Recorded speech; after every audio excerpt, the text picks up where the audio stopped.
Yojans Lurbe. I'm part of team number 18, along with Amador and Giancarlo Mafiol. And we are here today to discuss robots in the vehicle assembly industry. We'll first give you a short survey of this industry and then get into the design of the robot that we perform. Robots are used in the automotive industry for a wide number of tasks, all the way from part transfer, welding, to some of the final tasks such as inspection and testing.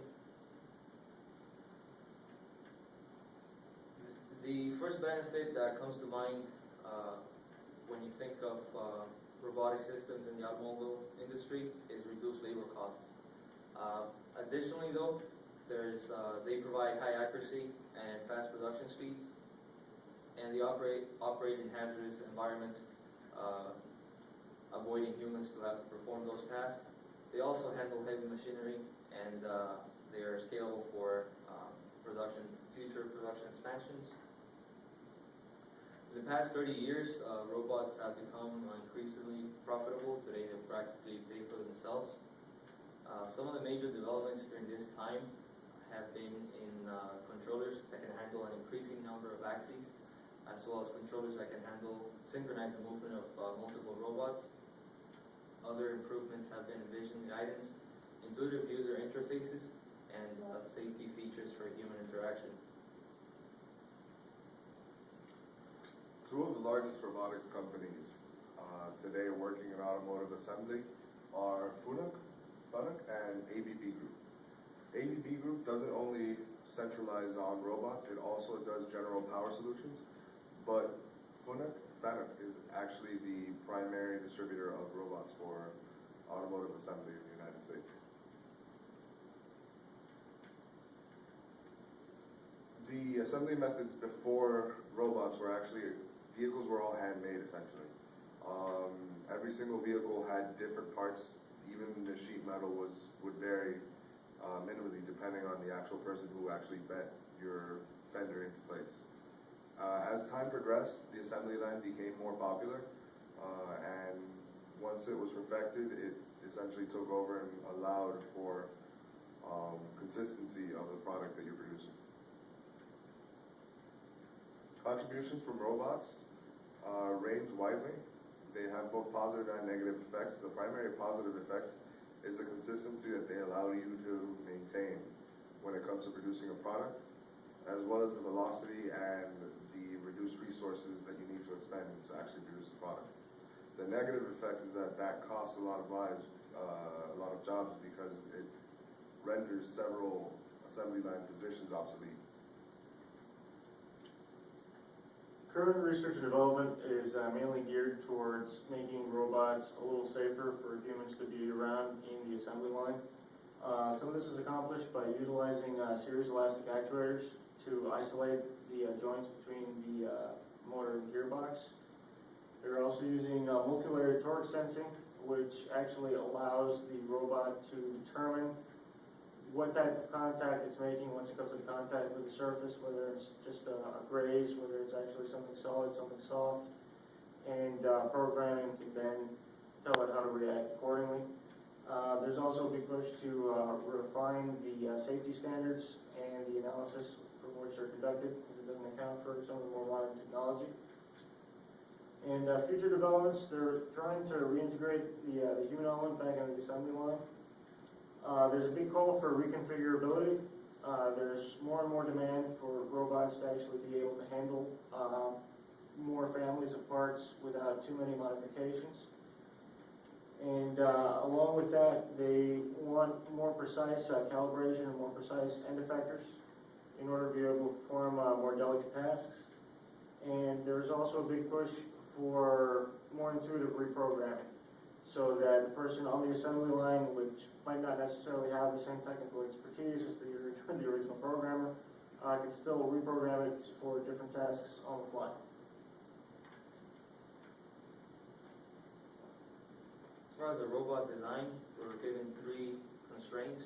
We needed a planar robot with 3 degrees of freedom and capable of performing 2 distinct tasks. The tasks that we chose were lifting the hood of a car and positioning a door during the fastening operation. So you can see here, the workspace for task number 1, just positioning the door, would be a total of 130 inches because the robot has to move to both sides, and 60 inches in width to accommodate the door plus needed clearance. For the second task, to lift the hood of the car, the robot only moves in one direction, so you only have 65 inches that needs to extend, and 10 inches in width, which is the width of the base of the robot. We came up with 3 conceptual designs using a combination of prismatic and revolute joints. Our first design had 3 revolute joints. Second had a prismatic and 2 revolute joints, and lastly 2 prismatic joints with 1 revolute joint near the end effector. We ended up going with the 3 revolute joint serial arm because it has a higher reliability.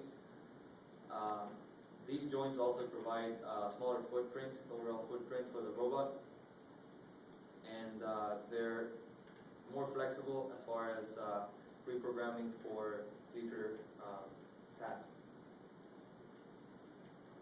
For the door mounting, the robot is usually a 6-degree of freedom, 3 revolute joint robot.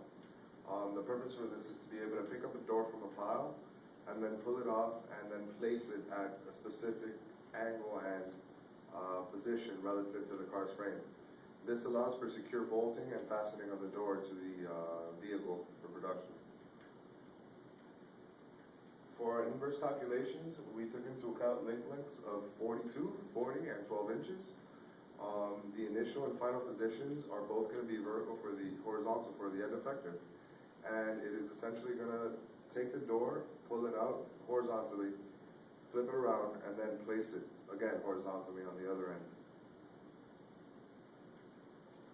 Here's the joint displacement for the door, as you can see.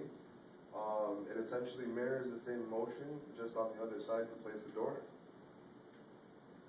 And this is the motion analysis for the robot we came up with.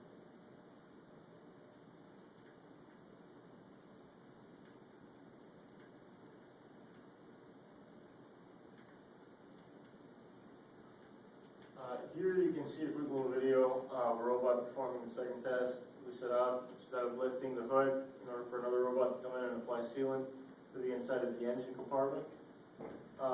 We started the robot off at a completely horizontal position, start off with end-to-end, which is why the positions for 1 and 5 are 0.